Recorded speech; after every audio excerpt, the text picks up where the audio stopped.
Bago dinala ang labi ng kalihim sa Eternal Gardens, nagdaos muna ng isang misa na dinaluhan ng mga nagmamahal sa kanya.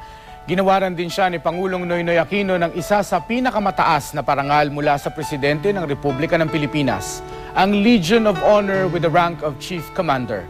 Makibalita tayo live kay Kay Botastas ng GMA Bicol. Kay.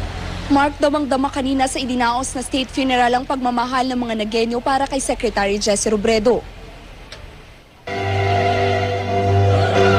Napuno ng kulay dilaw, puti at itim ang Basilica Minore de Nuestra Señora de Peña Francia sa ginanap na ritual mass para kay Secretary Jesse Robredo. Bandang 8:00 ng umaga nang itigil ang public viewing para bigyang daan ang paghahanda para sa misa. Mag-alas 10 ng umaga dumating si Pangulong Benigno Aquino III sa Basilica Minore. Kasama niya ang mga miyembro ng kanyang gabinete. Lahat sila ang may suot na black armband. Bukod sa pamilya Robredo at mga opisyal na gobyerno, naroon ang mga sumusuporta at nagmamahal sa kalihim mula sa iba't ibang antas ng buhay. In the day of Christ's coming, may he be Pinangunahan ang misa ni Father Manuel Nicolas at Father Colanday Raj Ambrose ng Missionaries of the Poor. Sa unang bahagi ng misa, inilagay sa ibabaw ng kabaong ang iba't ibang simbolo ng Kristyanismo. In baptism, Jesse received the sign of the cross. Pinakauling itinatong sa kabaong ang manto ng ina ng mahal na Peña Francia. Ang bunsong anak ni Secretary Robredo na si Jillian ang nagbasa ng second reading sa Liturgy of the Word. A man who is dead has been freed from our sin. If we have died with Christ, we believe that we are also to live with Him. Despite his Sa homily ni Father Ambrose, inilarawan niya ang kanyang pagkakakilala kay Jesse Robredo. Secretary Jesse Robredo was a man with a golden heart, a brilliant mind, and a steely will. He was a humble man. He was a man of compassion for the poor, needy, and for everyone. Nagpasalamat din siya sa misis at mga anak ni Secretary Robredo.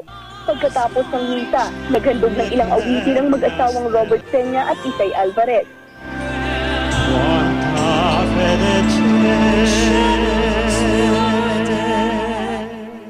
The President of the Philippines can confer, have caused to be inscribed in the roster of the Philippine Legion of Honor the name of Jesse M. Robredo. Matapos ang misa, ginawad ng Pangulo ang Legion of Honor with the rank of Chief Commander. Ito na ang pinakamataas na parangal na maaaring igawad ng Pangulo nang di nangangailangang aprubahan ng Kongreso. Sinanggap ito ni Attorney Lenny. Sinasalamatan niya ang lahat ng taong umagapay sa kanila sa malungkot na bahaging ito ng kanilang buhay. Muli niya rin binalikan ang mga huling sandaling kausapang asawa. Jess, thank you for the gift of your life. How lucky we are that you shared your life with us. We are truly blessed to have been loved by you. As my daughter said, you may have been prepared to die, but we were not prepared to lose you. We are devastated by your loss, but even if we are grieving, we will continue to live because your spirit lives in us. Because I know that you will never leave us and will always be in our midst. You are home now.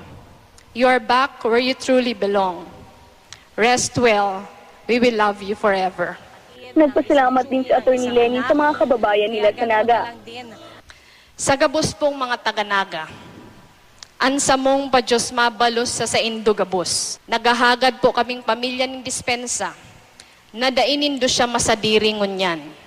Arog po sa Indo, gulpi man palan ibang nagpapadangat sa iya. Sa ngayon nga, nakaantabay pa rin ang mga sumusuporta sa pamilya para sa pagtatapos ng cremation. Balik sa iyo, Mark. Maraming salamat sa iyo, Kay Botastas, live mula sa Naga City.